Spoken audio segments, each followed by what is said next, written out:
Hey, what's up, Boo2? Part 2! Hey! Fear the Walking Dead Season 2, Episode 12, titled... Why can't I say titled? Oh my gosh! Every time I say that, like, I say Fear the Walking Dead Season 2, and then I say the episode, but the moment I say the word titled, before the actual title, I get tongue-tied. It's like, titled... I hate that! And I hate the fact that I have this huge zit, like, right here. I'm human, guys. You can't blame me on this. But anyway, titled Pillar of Salt. This is, episode 12, titled Pillar of Salt, part 2. I got pretty far in part 1, which is amazing. But I noticed I went over 15, and I did not want to stretch it any, further, because, like I said, I tried reaching the 16-minute mark, and it wouldn't let me upload the whole video, because it said it was too big. So, I'm only going for, like, 15:30 at most. Without, like, you know, that happening. But anyway, where I left off, Madison's all telling Oscar that Eileen has to be locked up. Because we all knew, the moment we saw Eileen, she was not the most stable person in the world. Especially the fact that she's the mother of the bride. She just saw her husband drop dead on the dance floor while dancing with her bride daughter. With a heart problem, die, and then eat their daughter's face. You know what I mean? And then get locked up in that freaking dance hall with that. You know what I mean? So, and we all know that the main target Eileen was going after was Elena, because Eileen went to Elena's door. She went to Elena's door intending to most likely get Elena. She probably did not predict that Strand was going to be the one to open the door. Because it's Elena's room, right? So, obviously Eileen wanted to kill Elena. It was her prime target, but instead, poor Strand got in the way of that. Because he's the one that opened the door to Elena's room and got shanked. But anyway, Madison tells Oscar, you know, I know you say she's just unstable, but she just went to Elena's room intending to kill her and instead stabbed Strand. And so she's not safe. She's, especially around everyone else around here, especially Madison's people. She doesn't want, like, Strand is already one of her people that just got stabbed. Lord knows her daughter Alicia could be next, right? So she's like, we have to protect everyone. Eileen has to be locked up indefinitely. And she's like, she makes a speech saying, from now on, anyone who harms anyone else in this hotel will be banished. Eileen, she won't be banished. She will just be locked up. But from now on, anyone else after Eileen who harms anyone else in this hotel will officially be banished, right? But anyway, back with Colonia, Alejandro's addressing his people at the church and urges them to keep faith in him and in the safety of their home, right? Hang on for a sec. My bad, guys. But anyway, what pisses me off is the fact that Alejandro is now actually questioning Luciana's loyalty. And it's like, only because she neglected to speak with the scouts immediately. And it's like, well, God, the girl could, like, walk. The girl could only move so fast, Alejandro. And it's like, just because she didn't talk to the scouts immediately, you're questioning her loyalty? I mean, come on. I'm starting to really not like Alejandro right now, because, like I said, he's starting to make that tiny little... He's putting that toe in the little governor pool, you know what I mean? And it's like, now he's questioning Luciana only because she didn't speak to the scouts immediately after he told her to. It's like, the girl has life. I know that we're in an apocalypse and all that stuff, but the girl still has a slight life. I mean... You're gonna get, like, for instance, it's like, can you, like, in normal life right now, without the apocalypse, it's like Alejandro, how do I explain this? It's like my dad telling me, hey, can you do this real quick? Can you tell them some important information real quick? I'll be right back. And it's like, I need to go pee real quick. So I go pee and then I tell people that you get mad at me for going bathroom first instead of telling people the important news. It's like, I can't hold my pee, yo. You know what I mean? It's like, Luciana has, like, many priorities to do first before telling the scouts. She has a lot of things on her plate already. I'm sure she was going to get to speaking to the scouts soon. It's just, she was probably taking care of other stuff, And it's like, you're questioning her loyalty all because she wasn't immediately talking to the scouts? Alejandro, something's going wrong with you right now, right? And I'm sorry I used such a horrible example of this. But because he's questioning Luciana's loyalty, he forbade her and Nick from doing the drug trade. And it's like, just because of that, you're questioning Luciana's loyalty and you're banning her and Nick from doing the drug trade when they volunteered to do it? And it's like, Alejandro is going down the deep end, man, I swear. All because he's losing. People are starting to question faith in him. He's losing it, you guys. And I don't blame Nick for being scared, because the fact that Alejandro banned him and Luciana from the drug trade, I don't blame Nick for being scared of the fact that Marco might come after them if he doesn't get that drugs, right? And it's like, Alejandro, Nick volunteered.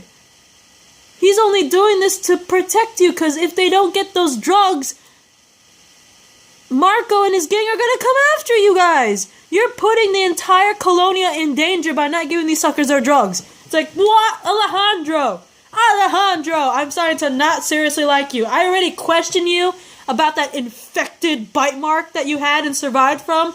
This is just getting even worse. Sorry, the show I'm watching got so dramatic. But anyway, back with Madison. Madison, Elena, Oscar get into a van to drive to a place called El Pelicano or something like that. I'm sorry if I pronounce it horribly. But apparently it's a supermarket that's run by narcotics. And while on the road, Elena's actually explaining that Hector's brother, Antonio, actually lives with these narcotic people. And she says that Hector never really forgave Antonio for choosing the gang over their own family, which I kind of don't blame them. I mean, how can anyone possibly choose a group of druggy gang members over their own family? I know it's an apocalypse and you're desperate need for supplies and all that stuff, and they have the supplies, but it's like, they're your family. They need you. They need you together. And I kind of don't blame Hector for kind of being mad at Antonio for that, because I would probably be mad too. It's like, if I was Hector, I'd be like, you're my brother. You're blood. Why would you choose a bunch of druggy gang members over us? We need you. All that stuff. Anyway, back with Nick in his trailer, Luciana worries about Alejandro's mental state, which I'm questioning too after seeing the whole lack of faith in Luciana and forbidding them from doing the drug trade and putting all of Colonia in danger for not giving the drugs. But anyway, Nick insists, despite the fact that Alejandro forbade them from going, he insists that they make the drug trade anyway, because if they don't, Marco's going to come after them. But Luciana refuses to do it because she doesn't want to disobey Alejandro. And Nick, he actually talks to Alejandro and pretty much urges him to do it, because he's like, if we don't, Marco's going to come after us and all of Colonia is going to be screwed, right? And Alejandro, he just keeps sinking because he refuses even more and accuses Nick of losing lack of faith in him, just like Luciana. And it's like, Alejandro, man, you can't keep everyone in a tight leash like that, even in normal circumstances, because it's kind of like a parent keeping their kid a little too close. I know this personally because my mom is like that. Literally, my mom has me still attached to her umbilical cord, and it's made out of, adamantium.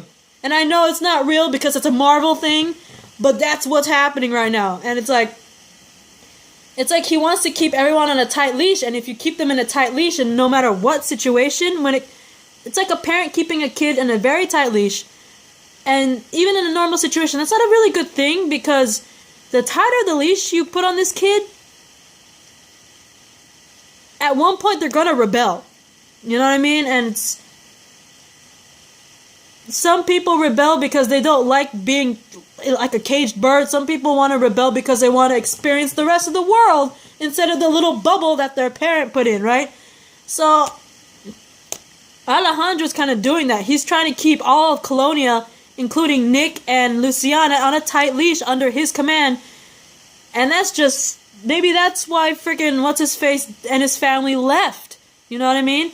Too close of a tight leash. You know what I mean? Man, I'm sorry I'm babbling, but that's what I think, in my opinion, what's happening with Alejandro. Anyway, I'm back with Madison, and then Madison, Elena, and Oscar arrive at El Palicano with a cooler, right? And Elena tells the guards that she has something for Antonio in the cooler, right? So they allow Madison and Elena enter, but they won't let Oscar because, you know, Oscar's a guy. They probably just let the women in, you know, because it's like, oh, we could take on the women. We're not going to let the guy in. But anyway, Madison and Elena give Antonio the cooler, and apparently it's full of ice and fish that they caught from the pier, remember? And the ice is from that generator. And they give it as a trade for medicine for Strand, right? Because they have a whole list of what that one guy needed to help Strand's wound, right? So Antonio sees, I thought Antonio wanted more fish, but apparently Antonio's like, can you provide us with more ice? So most likely he wants the ice to like get water, you know what I mean? Which is reasonable, but I'm just like, dude, you do realize the fish were inside that ice, right? You're gonna get some fishy water. But okay, it's an apocalypse, I can't really be picky, but I'm just saying, there's like raw fish on top of that ice. You're gonna get sick with salmonella or something. But anyway, Elena says that they can't provide them with more ice if they give medicine, right? So Antonio's all telling them to wait while he's all talking to, apparently, he goes up to where one of their own is upstairs. Remember that guy Marco that found hang on, wait. What's their name? Francisco, remember Francisco, Ana, and Laura? That little family from Colonia got spotted by Marco on the Tijuana Road. Hang on. Okay. Yeah, apparently Marco is from the same group as Antonio. So basically, like I said before, the group that Nick and Colonia are dealing with is the same exact group that Madison, Elena, and Oscar just encountered to get medicine. They're the same freaking group that Nick and Colonia are dealing with. So it's like, Nick is going to get reunited with his family sooner or later, because him and Colonia are dealing with the same freaking group of people that Madison is now dealing with to get drugs for Strand. They're going to reunite. I'm calling it right there, because they have a common enemy right in front of them. Hang on. Sorry about that. Something got really interesting. But anyway, hang on. My bad. I thought I saw something. But anyway, apparently Marco is yelling upstairs in the same building that Madison's in, and they hear the yelling, right? And apparently Marco's yelling because he's interrogating Francisca and Ana about the location of Colonia, right? And Francisco's all telling Marco that someone will deliver the oxy, right? Which is supposed to be his partner, but now taken over by Nick and Luciana. Anyway, Madison and Elena, they actually overhear the interrogation, and Madison's asking Elena to translate because she's actually curious about what's going on, right?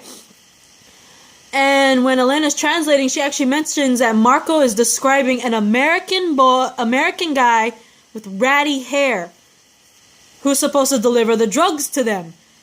Madison hears that and she's like, an American guy with ratty hair? That has to be my kid, right? It has to be my son. So Madison just barges into the office and demands the name of the ratty-haired boy, and it's like, you just screwed yourselves over slightly. But anyway, Francisco's all forbidding Ana from answering, right? Which is kind of odd. But Marco orders everyone out because he's still interrogating, right? So Antonio gives them the medicine and tells them to stay away, saying that they won't be at the supermarket much longer, which means they're going to move from that supermarket. Most likely to Colonia, you know what I mean? But anyway, back in Colonia, Nick asks Ronaldo to help them make the drug trade, and Ronaldo agrees to accompany Nick at night because Luciana doesn't want to go. Luciana's all talking to scouts outside Nick's trailer, and she notices the look on Nick's face, but she keeps telling him that nothing's wrong. So apparently Nick is planning to do the drug trade with Ronaldo at night, at the safety of night, without Luciana knowing, or anyone in Colonia knowing, right? And he's pretty much keeping it a secret. And I am running out of time. I'll see you in part 3, okay?